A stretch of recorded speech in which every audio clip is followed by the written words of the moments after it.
समग्र विश्व में आजकल ब्रेन स्ट्रोक की जो समस्या है वो बहुत ही फैल रही है और ब्रेन स्ट्रोक जो है वो बहुत ही प्रिवेलेंट हो रहा है। यानी कि हर एक सेकंड में एक व्यक्ति को विश्व में जो है वो ब्रेन स्ट्रोक हो रहा है। Hi friends, this is doctor croup Vasavada. आज हम कुछ ऐसे फैक्ट्स जानेंगे कि जिसकी वजह से आप ब्रेन स्ट्रोक के बारे में कुछ नई चीजें जान पाएंगे। वर्ल्ड ब्रेन स्ट्रोक ऑर्गेनाइजेशन ने एक बहुत ही अच्छी थीम जो ब्रेन स्ट्रोक डे पे दी हुई है, उसका नाम है ग्रेटर देन द स्ट्रोक। यानी कि हर एक व्यक्ति को अपना जो ब्लड प्रेशर है वो पता होना चाहिए।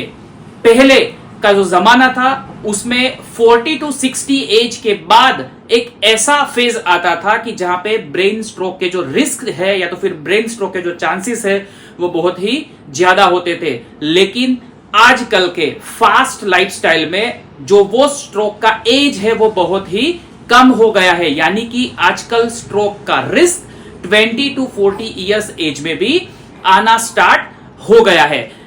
इसके बारे में जानकारी जो है वो हर एक को होनी चाहिए कि अपना ब्लड प्रेशर कितना है। जो लोग स्पेशली अल्कोहल कंज्यूम कर रहे हैं उनके लिए ये चीज बहुत ही इंपॉर्टेंट और जाननी जरूरी है कि जब नीचे का ब्लड प्रेशर 90 से ऊपर आना स्टार्ट हो जाए और ऊपर का ब्लड प्रेशर 140 से ऊपर आना स्टार्ट हो जाए, तब उनको ये एक रिस्क फैक्टर समझ के उसके बारे में एनालिसिस करना स्टार्ट कर देना चाहिए।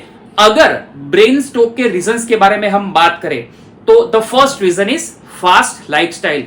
आजकल की लाइफस्टाइल जो है वो बहुत ही फास्ट हो रही है। खाने पीने में और लाइफस्टाइल में आजकल किसी का ध्यान नहीं होता है। इसकी वजह से ये जो ब्रेन स्ट्रोक है होने के चांसेस बढ़ जाते हैं। उसका जो दूसरा रीजन है वो है स्ट्रेस फैक्टर। यानी कि ऑफिसेस और अदर वर्ल्ड में स्ट्रेस जो है वो बहुत ही ज्यादा इंक्रीज हो रहा है और जो पेशेंस लेवल है वो बहुत ही डिक्रीज हो रहा है। तो ये जो स्ट्रेस लेवल है ये उसका दूसरा रीजन है। The third one is cigarette smoking. Cigarette smoking का भी यंगस्टर्स में जो एक फैंटेसी है वो बहुत ही बढ़ रही है और सिगरेट स्मोकिंग बहुत सारे लोग करते नजर आते हैं। ये जो सिगरेट स्मोकिंग है वो भी एक डेंजरस रिस्क फैक्टर है स्ट्रोक आने के लिए। And the fourth one is consumption of alcohol. तो अल्कोहल कंजम्पशन भी एक बहुत ही बड़ा रीजन है स्ट्रोक आने के लिए। तो ये सब रीजन को अगर हम इक्वली मैनेज करें अच्छी तरीके से और सिगरेट स्मोकिंग और अल्कोहल से अगर हम दूर रहें तो हम इजीली इसको रिड्यूस कर सकते हैं। दूसरा, prevention is better than cure.